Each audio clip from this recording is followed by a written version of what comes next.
what I'm hearing from you is that storytelling doesn't start and stop with selling your company and getting Mm, financing, but storytelling is so important through every process of running a company.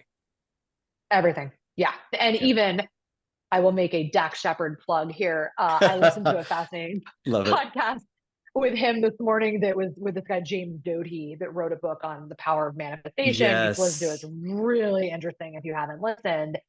And so much of what he was saying is like the stories we tell ourselves are Yeah. almost more important than anything else. Yeah. And it is fundamentally true for founders, and I think everybody, of course, but really around founders. If you're telling yourself a consistent story of how all the data from your business, from your board, from your customers, from your employees adds Yeah. up, and then even your internal storytelling matters, right? And I think it's easy to forget. And Yeah. it's hard, right? A lot of times I'm working with early stage companies and they're like, why? I'm the only person on the board. What's the point of holding this kind of formal board meeting? And I'm like, no, it's because you need to take yourself seriously enough to think that Yeah. it's important to do this. And you're going to learn something from doing this. You're going to learn something from distilling this information down, and creating those habits early on actually really matter. And I think Yeah. it's like a confidence building thing too, right? Around, Yeah. Yeah. hey, if I have this really buttoned up board and I know how to work with my investors, I'm going to feel like I'm running a really tight ship. And I think that's going to make me feel better. So yeah,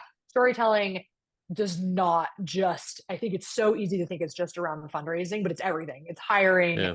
it's fundraising, it's how you get customers on board. And if you can't do that, it's really hard to be a good founder.